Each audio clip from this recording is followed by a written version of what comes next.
El título del mensaje es un título largo: el espíritu que ahora opera en los hijos de desobediencia. El espíritu que ahora opera en los hijos de desobediencia. Eso está sacado de ese texto de Efesios capítulo 2, del verso 1 al 3. Vamos a buscar Efesios 2, del 1 al 3. Y una vez lo encuentren, nos vamos poniendo de pie para leer la escritura. Efesios 2, del 1 al 3.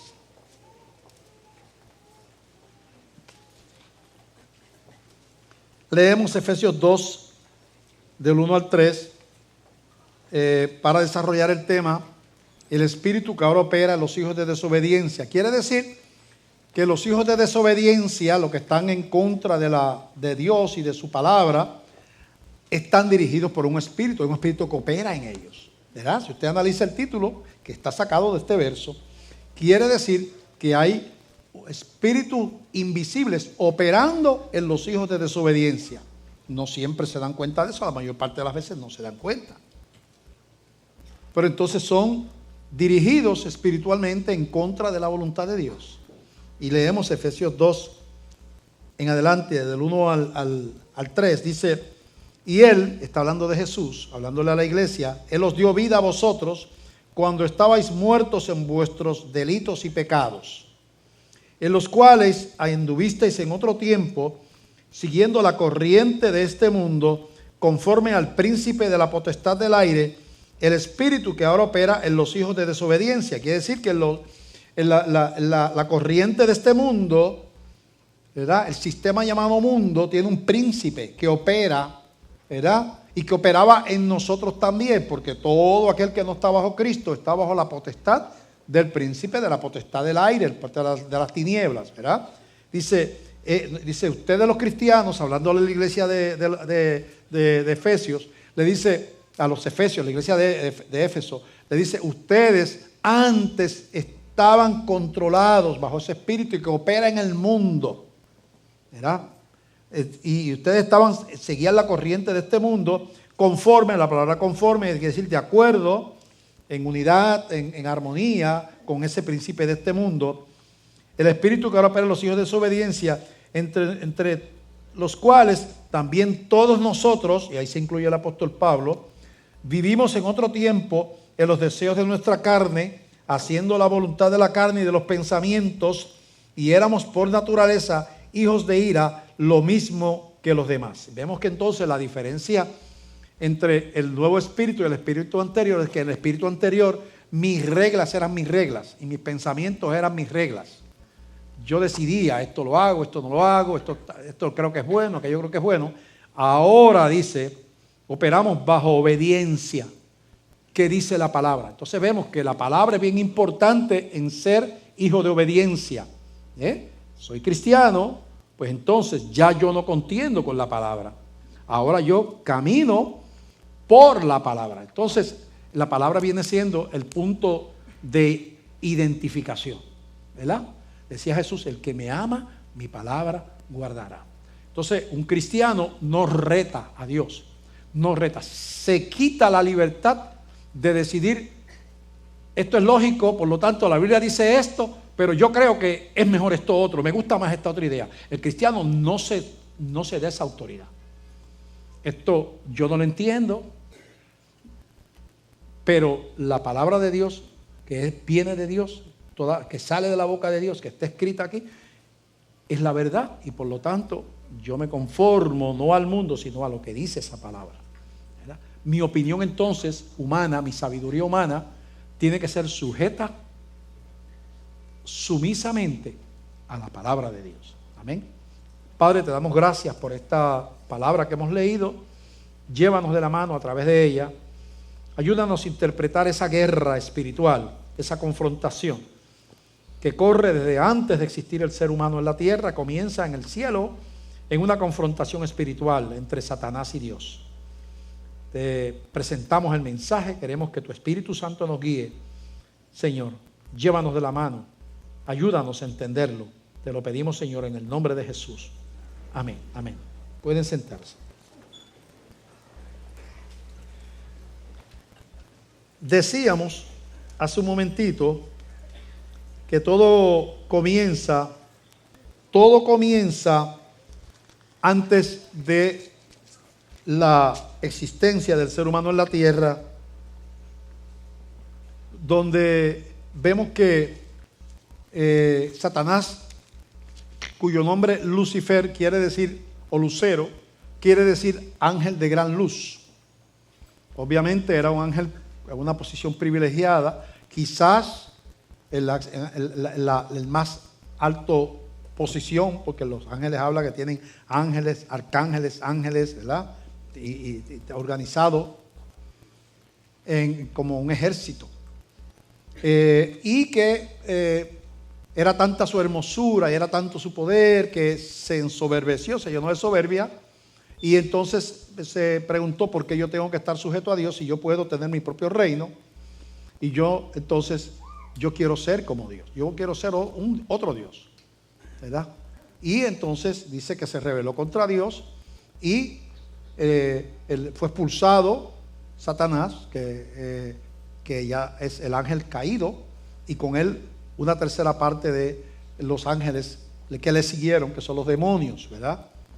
Así es que esa rebelión es descrita alegóricamente en Isaías 14, del verso 12 al 15, hablándole aparentemente al rey de Babilonia. Y vamos a explicar por qué yo digo aparentemente.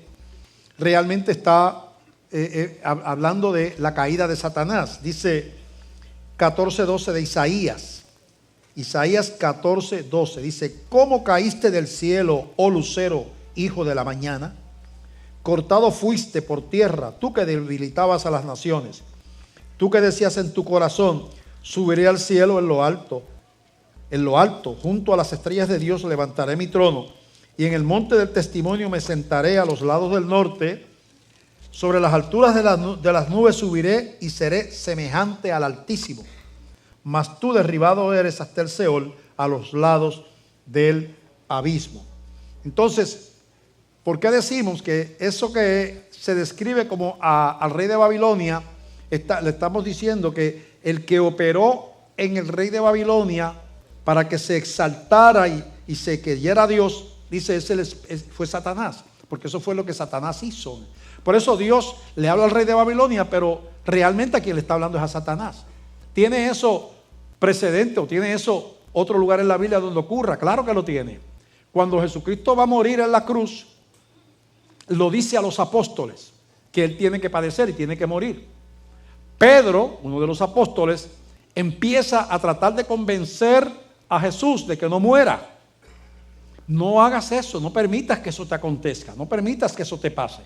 Jesús no le habla a Pedro, que era el que le estaba hablando, sino que Jesús identifica cuál era el espíritu que estaba operando en Pedro y quería que Cristo no fuera a la cruz, donde estaba la obediencia al Padre, que él había venido a obedecer al Padre, a morir por nuestros pecados, y donde estaba la esperanza de salvación nuestra. Y Cristo no le habla a Pedro, le dice: Pedro, me eres estorbo, cállate la boca, estás hablando mal. No, dice, ¿cómo le dijo? Apártate de mí, Satanás, porque me eres tropiezo, me eres estorbo. ¿Por qué Jesús no le dice apártate de mí, Pedro? Porque Jesús, en su discernimiento espiritual, identificó quién era que quería que él no fuera a la cruz. Era Satanás obrando en Pedro. Entonces, el espíritu de rebelión contra la autoridad que operó en el rey de Babilonia es el espíritu de Satanás, como fue el que operó en Pedro cuando quería que Cristo no fuera a la cruz. Lo que estamos diciendo entonces es que la raza humana es inconscientemente, muchas veces, sin darnos cuenta, las potestades, los gobernantes de las tinieblas están dirigiendo naciones, pueblos, decisiones, instituciones. Por eso la Biblia dice que el que se constituye, se hace conforme al mundo, siguiendo la corriente de este mundo, y empieza a dejar que esas filosofías sean las que dirigen su vida, termina constituyéndose en enemigo de Dios. Porque son conflictivos. Las filosofías humanas están dirigidas por un príncipe que no es Dios. es el príncipe de este mundo. Entonces, el pueblo de Dios está dirigido por la palabra. La confrontación entonces es entre el engaño y la mentira de Satanás a través de instituciones, filosofías, enseñanzas contrarias a la palabra y la verdad y la palabra de Dios. La confrontación es: o me sujeto a Dios y a su palabra, o acepto la influencia de Satanás y de su filosofía sobre mi vida y sobre la iglesia. Tristemente hablando, muchas veces encontramos a iglesias, denominaciones caminando en contra de la palabra de Dios.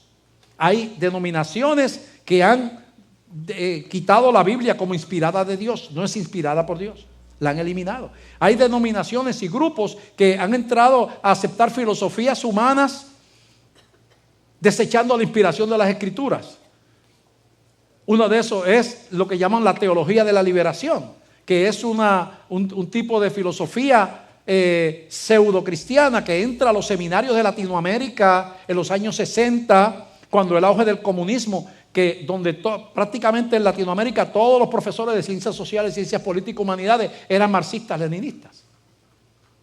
Y eso entra a los seminarios. Entonces se inventan una teología que es una coincidencia total, coincide totalmente con la teología de Marx. Esa teología, la teoría de Marx es la lucha de clases, básicamente. La lucha de clases. Los problemas de este mundo vienen porque las masas son explotadas por los poderosos. La contestación a eso es entonces eliminar la división de clases, uniformar a todo el mundo en ¿verdad? Para que no haya la explotación de los ricos hacia los pobres, ¿verdad? Esa es la teoría de Marx, la lucha de clases. Ahí es que parte el marxismo-leninismo. Entonces ellos dicen, que esa teología dice, bueno, los pobres son buenos y son pueblo de Dios, los ricos son malos y no son pueblo de Dios. Entonces todos los sistemas tienen que ser llevados al marxismo-leninismo, a la lucha de clases, porque Dios vino a cambiar el mundo por medio de la lucha de clases. Entonces vienen eso, usted ve los pastores revolucionarios, los sacerdotes formando guerrillas y todas esas cosas. ¿Por qué? Porque se dejan de predicar el evangelio de Cristo, que dice que bueno no hay nadie, que ni los pobres son buenos, ni los ricos tampoco, que todos somos pecadores y todos tenemos que proceder al arrepentimiento. Y lo sustituyen por una teología marxista. Es un ejemplo como una filosofía entra y destruye todo un trabajo de décadas y décadas de formación de esos seminarios por misioneros que eran bíblicos. Lo cogen en 10 o 15, 20 años y lo destruyó Satanás. Y ahora vino a Puerto Rico y se mete aquí al seminario de aquí. Y entonces muchos de los pastores que salen de ahí ya no creen en la palabra de Dios, ni predican la palabra de Dios, ni predican sobre pecado y conversión y esas cosas. Pero usted no los ve defendiendo los valores en una marcha, pero los ve tirando piedras en las protestas. Y en las barricadas con los estudiantes y con los de esto y con la marina y todas esas cosas, porque ellos están en la teología de la liberación, pero no están en la predicación de la palabra. Dejaron de ser iglesia y ni siquiera cuenta se han dado. Y así por el estilo, vemos que hay entonces una obra satánica que comienza en la rebelión allá, pero que entonces es trasladada a la tierra. Si vamos a Génesis capítulo 3, donde se describe la caída de la raza humana, ¿verdad? Representado en los primeros habitantes, ¿verdad? De la tierra, de Adán y Eva, según describe la Biblia. En Génesis capítulo 3, del 1 al 4, cómo es que entra en la serpiente, que Satanás alegóricamente se le llama serpiente, pero está hablando de Satanás. La serpiente antigua es Satanás. Se utiliza la figura de la serpiente, pero era Satanás el que estaba hablando allí con Eva. Cómo empieza a confrontar la sujeción, cómo la meta es destruir la autoridad de Dios y la soberanía que Dios había establecido, dándole el control total de la creación a esa familia bajo la sujeción de Dios, y cómo Satanás trata de destruir esa sujeción y cómo trata de destruir la sujeción a la palabra. Dos cosas: la sujeción y cómo la exaltación. Satanás quiso ser como Dios, cómo le siembra al ser humano el mismo pecado. Dice Génesis capítulo 3 verso 1: Pero la serpiente, o sea, Satanás, era astuto más que todos los animales del campo que Jehová Dios había hecho, la cual dijo a la mujer: ¿con que Dios os ha dicho no comáis de todo árbol del huerto? Ahí viene la tentación. Dios le había dicho que no se podía, ¿verdad? Había una prohibición. Y la mujer respondió a la serpiente: del fruto de los árboles del huerto podemos comer, pero del fruto del árbol que está en el medio del huerto, dijo Dios, no comeréis de él, ni le tocaréis, para que no muráis. Entonces la serpiente dijo a la mujer: no moriréis, no moriréis. Dios está mintiendo. Dice, sino que sabe Dios, versículo 5, sino que sabe Dios que el día que comáis de él, serán abiertos vuestros ojos y seréis como Dios, sabiendo el bien y el mal. ¿Cuál había sido el pecado de Satanás? El querer ser como Dios. ¿Qué trata de sembrar en la raza humana? El ser como Dios. ¿Cuál fue la rebelión de Satanás? Rebelión a la autoridad de Dios. ¿Qué trata de sembrar en la raza humana? Rebelión a la autoridad de Dios. Dios te dijo que no hagas esto, lo puedes hacer, que no te va a pasar nada. Dios te mintió, Dios te engañó. Entonces vemos que el pecado del cielo se traslada a la tierra en un corazón que se autoexalta y no se sujeta, que es lo que Satanás quiere. Y fue lo que le dijo: serás como Dios. Exaltación. No tienes que vivir en sujeción. Tú puedes dirigir tu propia vida. No tienes que seguir. Y además, no tienes que seguir su palabra. Él te dijo, su palabra dijo que no hicieras esto, pero no lo puedes hacer. Y esas mismas dos siguen siendo las metas finales de Satanás.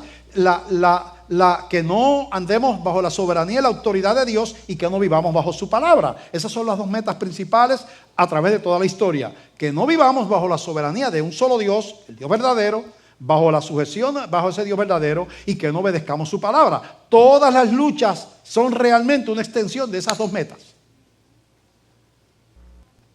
Entonces, si no estamos conscientes de esa movida que hay en la historia, en las civilizaciones, donde hay esa guerra espiritual constante entre Dios y las fuerzas del mal, donde Dios tiene un pueblo que son los que deciden negarse a sí mismos la autoridad propia y la exaltación, y se humillan y se doblegan y doblan rodillas y reconocen al Señor como Señor de ellos, y que reconocen que su palabra es la palabra de verdad. Y el mundo se divide entre esos y aquellos que siguen bajo la potestad del príncipe de las tinieblas. Por eso cuando allá en Efesios capítulo 2 le habla, ¿qué le dice? Volvemos a leer lo que dice aquí: y Él os dio vida a vosotros, los cristianos, cuando ustedes estaban muertos en vuestros delitos y pecados, en los cuales anduvisteis en otro tiempo, siguiendo la corriente de este mundo, conforme al príncipe de la potestad del aire, o sea, Satanás, el espíritu que ahora opera en los hijos de desobediencia, entre los cuales también todos nosotros vivimos en otro tiempo en los deseos de nuestra carne, o sea, haciendo lo que nos da la gana, haciendo la voluntad de la carne y de los pensamientos, nuestro pensamiento como quisiéramos llevarlo, y éramos por naturaleza hijos de ira, lo mismo que los demás. Hijos de ira quiere decir dignos de condenación. Estamos bajo sentencia de muerte. Porque Satanás le mintió. Le dijo: no moriréis. Y sí, murieron. De ahí en adelante, toda la raza humana nace espiritualmente separada de Dios. Muertos. La paga del pecado es la muerte. Para tú ser pecador y estar separado de Dios, no tienes que seguir a Satanás y tener un culto satánico en tu casa. Tú tienes que ser solamente un ser humano. Si tú eres un ser humano, tú has recibido la herencia generacional de la maldición que pasa a todos los hombres, porque por un pecado entró, ¿verdad? Por un hombre entró el pecado al mundo y pasó a todos los hombres, dice la Biblia, a todos los seres humanos. Así es que nosotros por naturaleza somos hijos de ira. Por naturaleza vivimos a la autoridad, la potestad del príncipe de las tinieblas. Y para romper esa maldición yo tengo que tomar entonces la decisión. El Espíritu me tiene que llevar a la convicción de que yo estoy separado de Dios, que yo no tengo herencia eterna, que yo estoy muerto espiritualmente, y yo tengo que entonces, el Espíritu me lleva a tomar la decisión de cambiar de reino, de reconocer a otro Señor que no es el que yo tengo desde que nací. Rompo la maldición por medio de la sangre poderosa de Jesucristo, que nos traslada del reino de las tinieblas al reino amado de su Hijo, del Hijo de Dios, que es Jesús. Entonces, tengo que entender ese proceso, porque la religión que no entiende el proceso espiritual de por qué existió una cruz, por qué tuvo que venir un hombre a morir, el Hijo de Dios tuvo que venir a morir en forma de hombre, por qué Dios tiene que enviar a alguien a padecer por nosotros, por qué no podíamos hacerlo nosotros. Hay gente que muere por causas. ¿Cuántas veces vemos que la gente se vuela en pedazos en un ataque suicida? No lo hicieron los que estrellaron el avión contra las Torres Gemelas. Ellos sabían que ellos iban a morir. ¿Y cuánta gente no ha muerto? Miles de personas, cientos de miles han muerto por salvar a otros inclusive. Pero ¿por qué un hombre no podía redimir a los demás? Porque el sacrificio que Dios demandaba era un sacrificio perfecto. Los que tenían pecado no podían redimir, no podían representar la santidad de Dios. Por lo tanto, tenía que ser alguien sin pecado. Y la Biblia dice que sin pecado no hay ni uno solo. Entonces Dios se hace hombre en la persona de Jesús. Tiene que entender los procesos. Entonces la cristiandad no es cuestión de venir a una iglesia, ni tener membresía, ni bautizarse. Es cuestión de que yo tomo la decisión de cambiar de soberano. Yo tomo la decisión de creer en esa palabra. Yo tengo la decisión de colocarme bajo autoridad. Yo tengo la decisión de entregar mi corazón a otro que no es el que lo tenía antes. Entonces, desprendemos la cristiandad de la rutina cultural. Yo soy cristiano, yo voy a la iglesia bautista de Glenview. Puedes venir a la iglesia desde por la mañana hasta por la noche, y si no le das tu corazón a Cristo, no eres cristiano. Puedes ser pastor, y si no le das tu corazón a Cristo y no te colocas bajo su soberanía y le entregas tu vida y tus pecados, no eres cristiano. Las religiones no hacen cristiano a nadie, ni los ritos tampoco, ni que te bautice, ni que oren por ti al frente. Es un corazón, es un encuentro, es un acto de humillación, es un acto de crisis emocional, porque yo estoy entendiendo mi condición y estoy reconociendo que yo necesito un Salvador.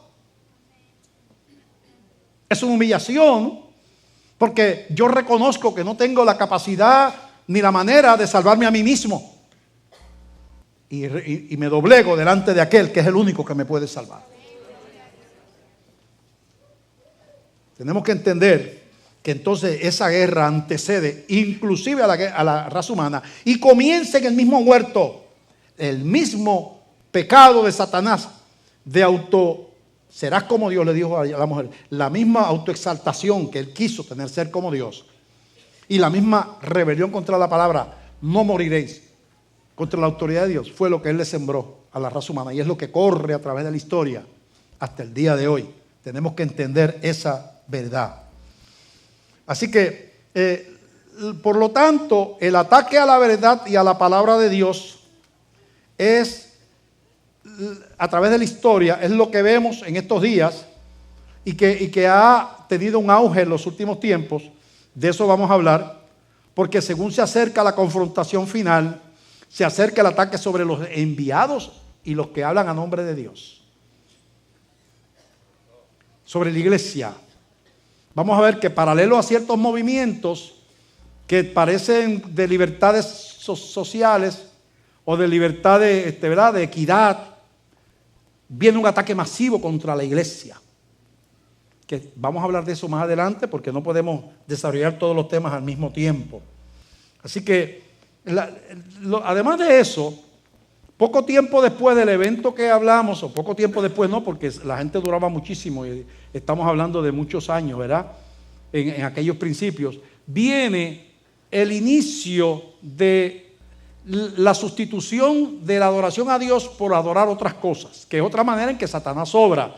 A Satanás no le importa si tú adoras a un santo, a cualquier familiar de Jesús, a que tú consultes al zodíaco para que te dirija a ti si Aries está en conjunción con Júpiter, yo no sé por allá.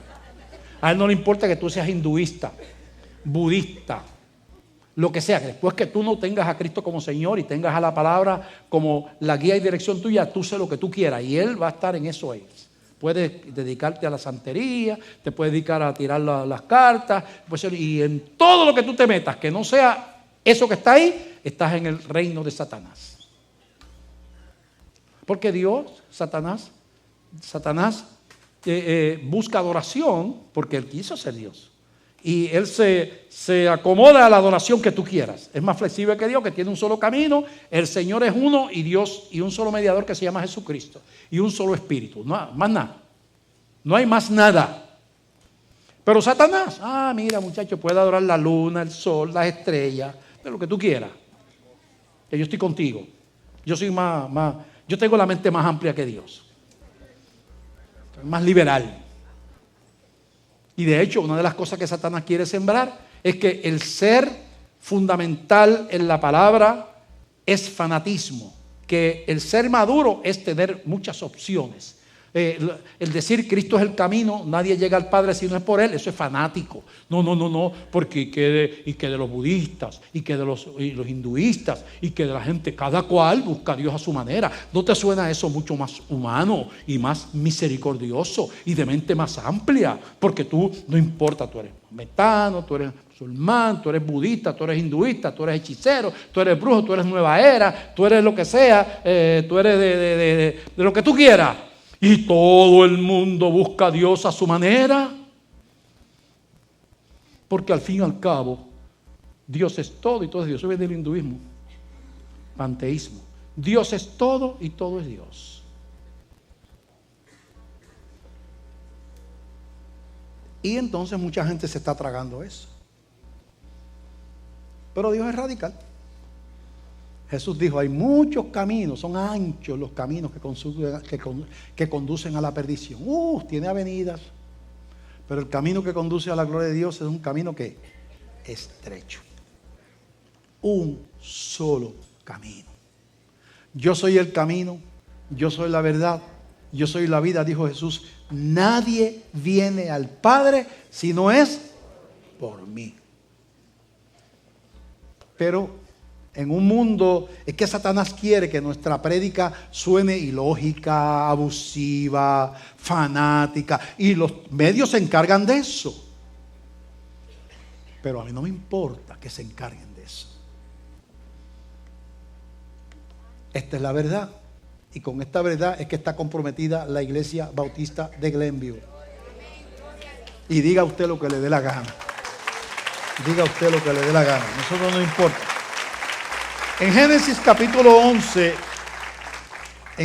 capítulo 11 nos habla de algo que ocurrió del verso 1 al 4 y está hablando de Babilonia y la torre de Babel, ¿verdad? A Babilonia se le llama la madre de las rameras porque todos los sistemas idolátricos del mundo parten de Babilonia, de Asiria y de Egipto. Esos tres. Principalmente Babilonia, Asiria y Egipto. Todo el culto a la diosa madre se llamaba Acera, en otros lados se llamaban la reina de los cielos, en otro lugar se llamaba Astarte o algo así era, ¿verdad? En otros se llamaba, tiene diferentes nombres, pero tenían siempre una reina de los cielos. En los romanos y los griegos, pues tenían la esposa de Júpiter, ¿verdad? La reina de los cielos, o de Zeus. Y eso era parte, todo eso del zodíaco, el que la gente confiara en los astros para buscar su futuro y dirigir su vida. Todo eso parte de esos lugares. La hechicería, la brujería, el chamanismo, el consultar imágenes, todo parte de esa es la raíz. Babilonia, primero Asiria y Egipto. Son principalmente esos tres. Y dice que ahí en capítulo 11 Dice que tenía entonces toda la tierra una sola lengua y unas mismas palabras. Y aconteció que cuando salieron del oriente hallaron una llanura en la tierra de Sinar y se establecieron allí y se dijeron unos a otros: vamos, hagamos ladrillo y cosámoslo con fuego. Y les sirvió el ladrillo en lugar de piedra y el asfalto en lugar de mezcla. Y dijeron: vamos, edifiquémonos una ciudad y una torre cuya cúspide llega al cielo. Mira el pensamiento satánico, siempre de exaltación. Llega al cielo y hagámonos un nombre por si fuéramos esparcidos sobre la tierra. Y descendió Jehová para ver la ciudad y la torre que edificaban los hijos de los hombres. Y dijo Jehová: he aquí que el pueblo es uno y todos estos tienen un solo lenguaje y han comenzado la obra, y nada les hará desistir ahora de lo que han pensado hacer. Dios no se agradó de eso. Ellos que estaban edificando era un sigurat que hicieron hacían en esa sociedad, en esa civilización. Y eran torres que tenían el propósito de impresionar y de engrandecer la nación, y eran lugares de adoración donde la gente se encontraba con los dioses. Entonces, de ahí parte lo otro, que es el segundo ataque de Satanás: la sustitución de Dios por otra cosa, lo que sea, una imagen del material que sea, un amuleto, ¿verdad? Que tú confíes en tu hijo, no en que Dios te lo protege, sino que tiene un azabachito en el brazo. Que tú camines no orando en el auto porque Dios te haga cargo de tu viaje, sino tú tienes un San Cristóbal para que te proteja. Todo eso es babilónico, eso es idolatría. Que tú camines con una cosa aquí cosida abajo detrás de la ropa, porque eso es protección. Idolatría babilónica, satánico totalmente. Que tú tengas en tu casa algo para proteger a tu casa de los malos espíritus, babilónico, satánico, totalmente inaceptable. Estamos completos en Dios y en Él es que confiamos para la protección de nuestra vida. Y Dios es espíritu y es necesario que espíritu se le adore, no en representaciones hechas por mano de hombre. Tú no sabes, inclusive los crucifijos, que son símbolos cristianos, son un símbolo, pero no se pueden adorar.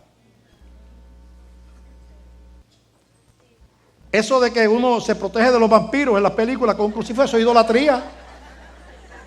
Está poniendo la esperanza en una cosa y no en Dios, ¿verdad? Eso es idolatría. El crucifijo es un símbolo, sí, bueno, pero ten cuidado, porque se puede convertir en un ídolo también, ¿verdad? Se puede convertir en un ídolo. Cualquier cosa se puede convertir en un ídolo, hasta la misma familia de uno se puede convertir en ídolo. Cualquier cosa. Dice la Biblia que el dinero puede convertirse en un ídolo. Todo aquello que sustituye tu esperanza de una vida plena y de felicidad, eso sustituye lo que debe ser Dios, que es la esperanza de felicidad. En tu corazón Dios es el motor de tu gozo y de tu felicidad. Y entonces no nos damos cuenta y somos arrastrados a un montón de cosas que parecen espirituales y que usted ve la gente. A mí me da mucha pena cuando yo veo esas catedrales de Latinoamérica, la gente sangrando por las rodillas, despedazadas las rodillas, yo no sé cuántos escalones subiendo sangrante. ¿Para qué? Dios no quiere eso. ¿Qué tú estás haciendo? ¿Pagando tú, purgando algún pecado que hiciste? ¿Que tú quieres que Dios te dé alguna petición que tú tienes? Y entonces Dios te las arranca, arrancándote las rodillas a ti. Por eso y queda la muerte de Cristo. ¿No dice la Biblia que es por gracia, por medio de la fe, y que no es por obras? ¿No dice la Biblia que somos hechura suya, creados en Cristo Jesús? Entonces, ¿por qué yo tengo que estar martirizando mi cuerpo para agradar a Dios? Entonces, nosotros nos metemos en la cultura y a veces vemos que parece religioso algo, pero tú lo filtras por la Biblia y terminas con un ídolo. Si yo empiezo a predicar que la iglesia bautista es el camino de salvación y que hay que hacerse bautista para llegar al cielo, yo estoy haciendo de la iglesia bautista un ídolo y estoy en pecado. Porque la iglesia no es camino de salvación. El camino de salvación tiene un nombre y se llama Jesucristo. Así que una iglesia puede convertirse en un ídolo.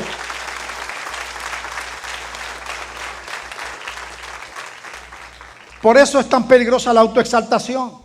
Por eso a mí me preocupa mucho cuando yo veo los movimientos que hay ahora en la iglesia, corriendo por ahí, de gente dándose títulos, y apóstoles y patriarcas y yo no sé qué por allá. La Biblia prohíbe eso, Jesucristo lo prohíbe. No se den títulos. Yo soy el Señor y mira, soy siervo, les lavé los pies a ustedes. No se den títulos. Eso es satánico.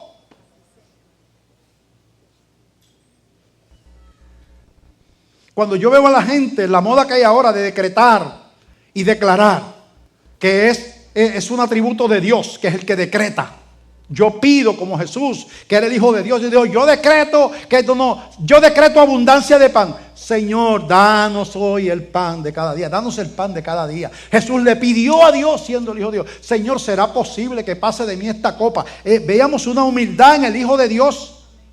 Entonces ahora la gente por allá, yo fui a una reunión y yo decreto que hace como 4 o 5 años, yo decreto que sobre Ponce viene gran prosperidad. Y mira, la ciudad ni puede pagarle a los empleados. Mentiroso, estaba decretando nada, que tú no estás decretando un embuste lo que tú estás decretando. Y allí decretaron, y veo que la juventud de Ponce se vuelve a Cristo. Yo lo decreto y lo declaro. Y la juventud más perdida que hace 4 años atrás. Porque todo eso es satánico. Te voy a decir la palabra, aunque no me dejen entrar más a las reuniones.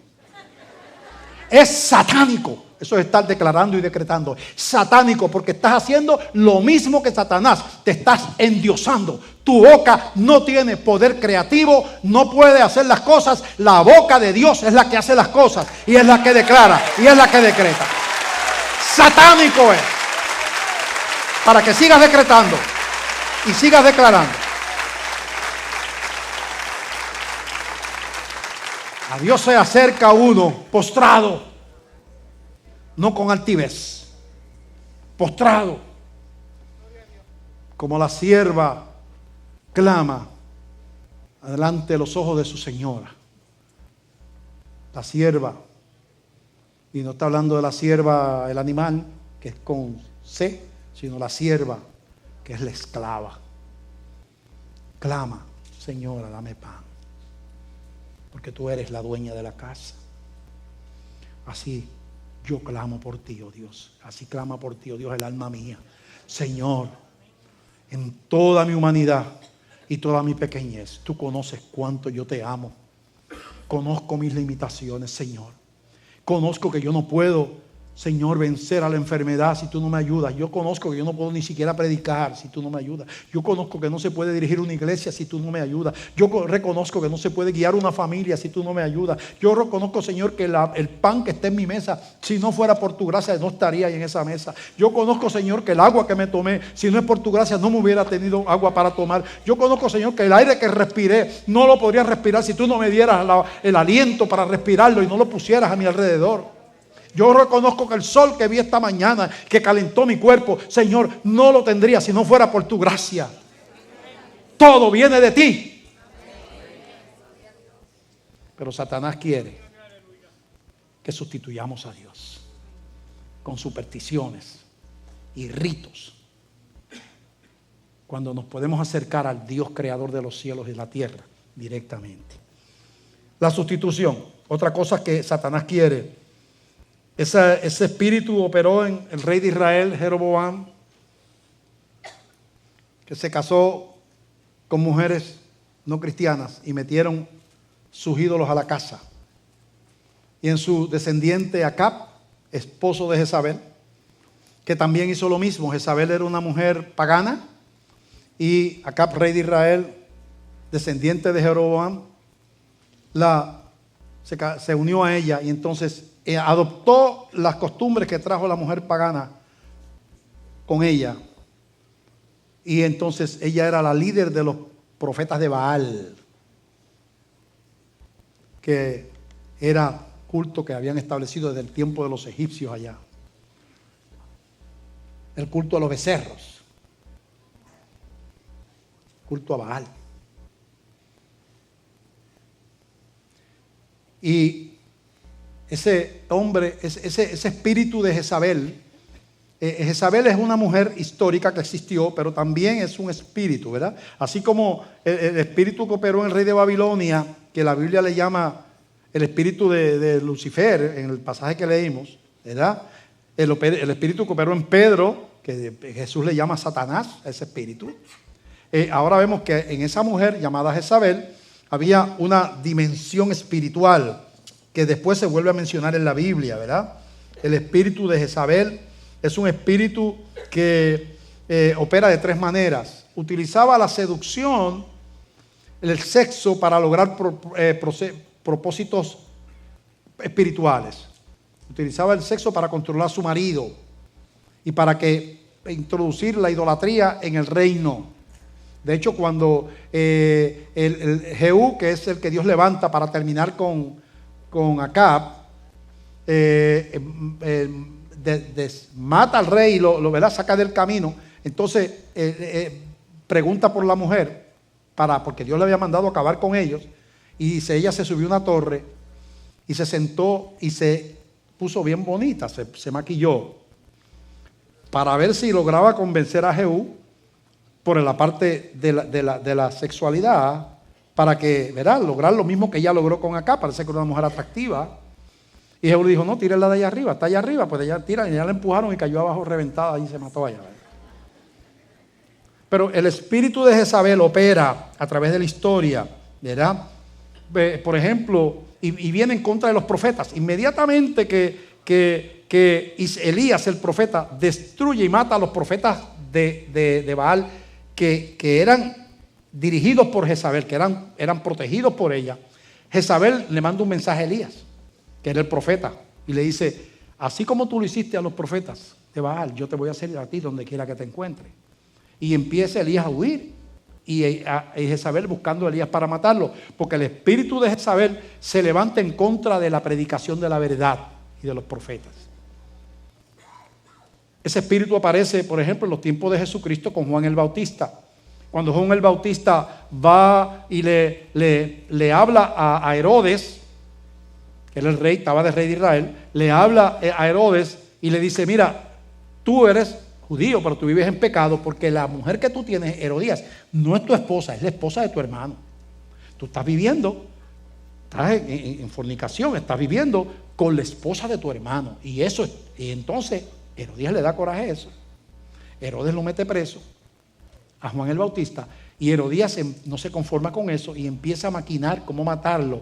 Y entonces ahí opera, viene y prepara a su hija, parece que una muchacha muy atractiva, y dice, vamos a lograr matar a Juan el Bautista. La pone bien bonita, le dice, tú vas a bailar ahora delante de Herodes. Parece que era un degenerado el viejo. Y parece que la muchacha se puso bien provocativa y fue y bailó allá, y allá sinuosamente se movió y todo. Y Herodes dijo, pídeme lo que tú quieras. Parece que quería la muchacha también. Le dijo a la mujer, pídeme lo que tú quieras. Y ella le dijo, yo quiero la cabeza de Juan el Bautista. Entonces fueron y le cortaron la cabeza y se la trajeron a Herodías. Porque el espíritu de Jezabel allá estaba, quería la cabeza de Elías, el profeta. Utilizando la seducción, ella controlaba el reino de Israel. Y ahora vemos que acá, utilizando la seducción, quiere la cabeza del profeta y lo consigue. Ese espíritu sigue corriendo por la historia, ¿verdad? Así que seducción sexual para llevar a la idolatría y para llevar a la destrucción de los profetas están ligados a través de la historia. Todavía hoy vemos una guerra tremenda aquí en este país y en muchos países del mundo, donde la sexualidad degenerada va ligada a una persecución de la iglesia y la destrucción de los que hablamos en el nombre del Señor. Aquí en Puerto Rico hay una terrible persecución de la iglesia de parte del sistema que favorece, por ejemplo, el movimiento, la agenda de homosexual. Es una persecución, y medios como, por ejemplo, Primera Hora y El Nuevo Día tienen una campaña permanente en contra de la iglesia. Reconocemos, y todo el mundo, aún la iglesia católica, reconoce lo injusto del abuso de niños. Pero la campaña que le ha hecho ese periódico a la Iglesia Católica es una agenda, no es una noticia de que tal sacerdote hizo, es una agenda. Hay que callarle la boca a la Iglesia Católica. El obispo de Arecibo, que era el que más defendía los valores y que más favorecía el matrimonio, el que más se expresaba en contra del matrimonio, hay que caerle encima al obispo de Arecibo para arrinconarlo y que no pueda seguir defendiendo el matrimonio. Es una agenda destructiva. ¿Por qué? Porque es una confrontación para que no se predique la verdad de ese tipo de actividad. Hay otro espíritu que se menciona en la Biblia, que se repite también su nombre en Apocalipsis, y el espíritu de Sodoma. Sodoma era una ciudad en la llanura, ciudad maldita, ciudad degenerada, ciudad de pecado, que es mencionada porque Abraham, cuando ocupa la tierra, se va con su sobrino Lot y prosperan tanto el ganado y abundan, y es tanto la prosperidad de ellos que empiezan a tener problemas. Los pastores de uno y de otro empiezan a tener problemas porque no había suficiente pasto y tierra para los dos, porque estaban juntos. Entonces Abraham le dice: mira, vamos a dividirnos, vamos a poner espacio entre nosotros para que tú tengas espacio para tu ganado y yo tenga espacio para el mío. Y Abraham, que era el hombre de fe, le dijo: escoge tú primero a Lot. Lot miró la llanura y la vio de mucho pasto. Allí estaba la ciudad maldita, pero él no miró la ciudad, sino eventualmente terminó viviendo en ella. Escogió la llanura. Y dice que poco a poco fue poniendo sus tiendas hasta Sodoma. Se fue acercando, primero vivía nómada como son los pastores de ese tiempo, en tiendas, pero después se fue poniendo las tiendas hasta que llegó a Sodoma, descubrió que era más cómodo vivir en Sodoma, la facilidad de una ciudad con todos los mercados y todas las cosas. Entonces se estableció en Sodoma, rodeado de maldad, pero metido allí. Es tanta la maldad de Sodoma que Dios decide destruirla. Y entonces Dios dice: pero hay alguna persona justa ahí que vive ahí. Y entonces Abraham empieza a interceder por Sodoma hasta que Dios dice: bueno, pues el único justo que vive ahí es Lot y su familia, que no pertenecen a ese sistema degenerado. Entonces pues Dios envió unos ángeles para sacar a Lot y su familia de allí, porque esa ciudad iba a ser destruida, como fue destruida con fuego desde arriba, fuego y azufre. Entonces, lo que voy a leer narra lo que hace la gente de Sodoma cuando esos ángeles en forma de hombres, de varón hermoso, llegan allí, cómo reaccionan ellos. Y vamos a leer en Génesis 19, Génesis 19,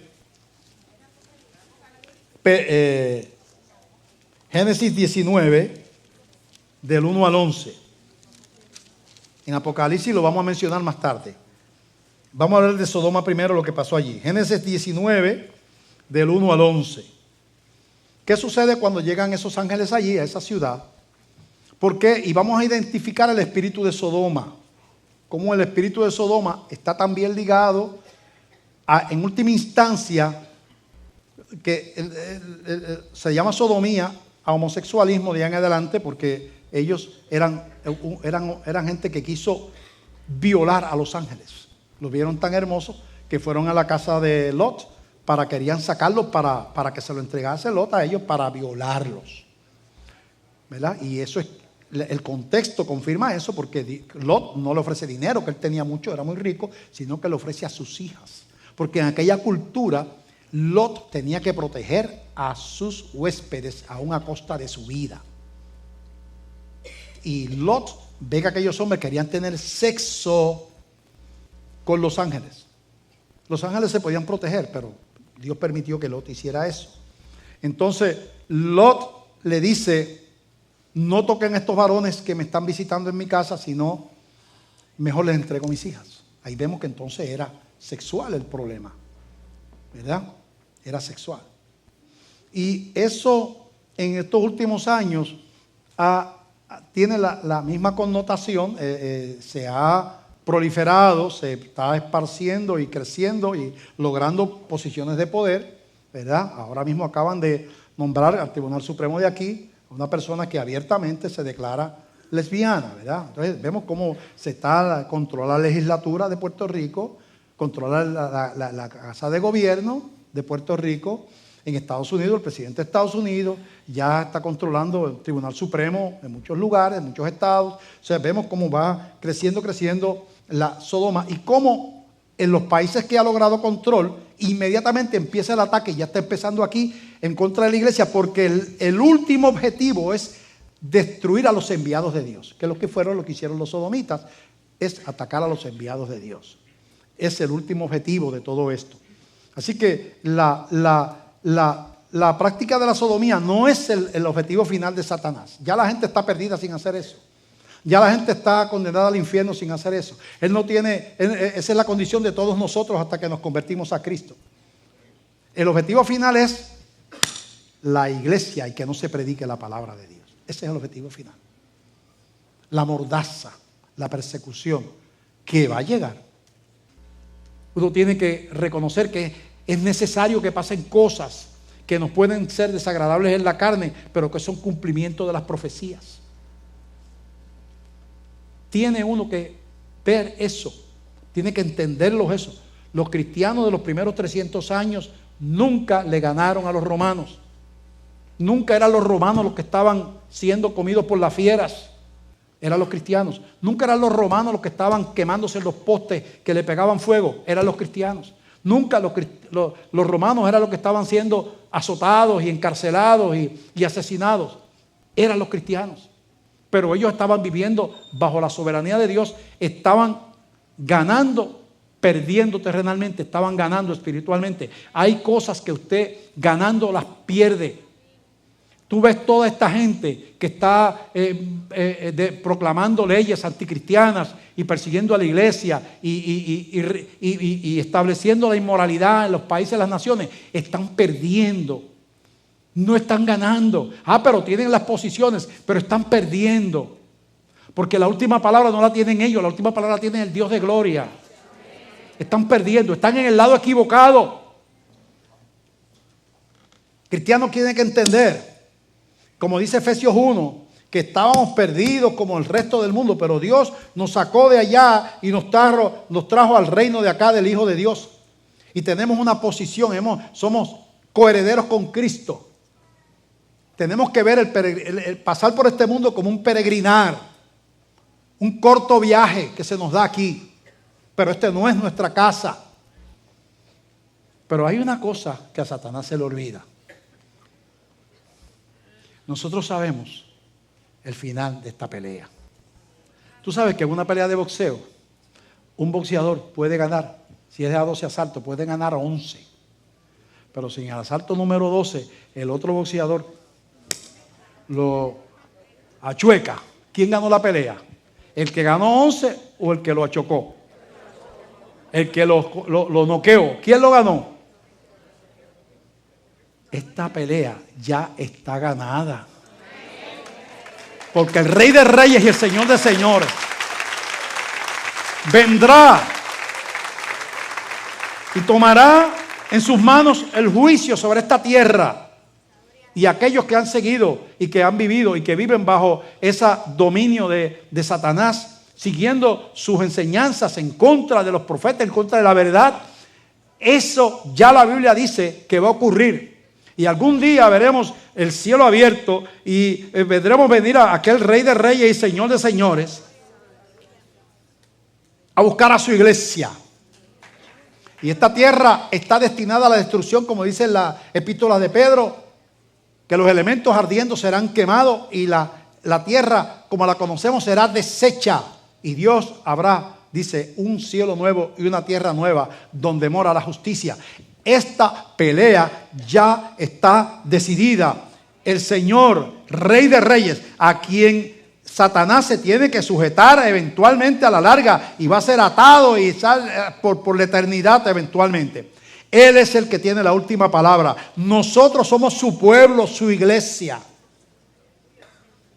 Y aunque estamos rodeados de toda esa maquinación y está espíritu sodomita, espíritu de Jezabel y todos los espíritus que están sueltos por la tierra, en contra de la verdad, en contra de que no vivamos en sujeción a Dios, nosotros tenemos que perseverar en lo que creemos. Tenemos que cumplir con nuestro ministerio de llevar el evangelio hasta lo último de la tierra. Tenemos que permanecer fieles a Dios. En medio de tanta confusión, tenemos que aferrarnos a la palabra de vida, aunque todo el mundo se vaya en contra de esa palabra. Tenemos que deshacer las obras del diablo con la verdad, con la justicia de Dios y con Cristo como estandarte y el Espíritu Santo como marca en nuestra vida. Pero hay una guerra que cada día se irá acrecentando. Tú estás aquí. ¿De qué lado estás? No hay neutralidad. O estás, dice Jesucristo, el que conmigo no recoge, desparrama. O recoges conmigo o estás del otro lado. Si tú no has entregado tu vida a Cristo, hoy yo te llamo a una decisión donde tú le das tu corazón, le entregas tu vida, recibes al Señor como Salvador y Señor de tu vida. Él te promete vida eterna, eternidad y al Espíritu Santo que va a morar en ti hasta que Él venga a buscarte. ¿Hay alguna persona que le entrega su vida a Cristo aquí públicamente como manda la Biblia? Termino. ¿Hay alguien que le entrega su vida a Cristo públicamente? Voy a terminar el llamado. ¿Alguien? Vamos a ponernos en pie. Hay una mano por allí, perdón. Pueden sentarse un momentito. Caballero, pase por acá. No le di tiempo al Espíritu, el Espíritu ¿verdad? Pase por acá. ¿Alguien más allí donde está? Vamos a ver si es que Dios va a abrir una puerta aquí. ¿Alguien más allí donde está le dice al Señor con su mano, Señor, aquí está mi vida, salva mi alma, te entrego mi corazón en este día? ¿Hay alguna otra persona que entrega su vida a Cristo? Pues vamos a ponernos en pie y nos despedimos en el nombre del Señor. Padre, te damos gracias por este día, gracias por esta vida y por las que se convirtieron en el primer culto también. Presentamos a ti el tercer culto, que es el que falta, Señor, y que llévanos también con tu bendición a nuestros hogares. Señor, que la bendición del Padre, del Hijo y del Espíritu Santo. Amén. Que la paz de Dios sea con ustedes. Dios les bendiga.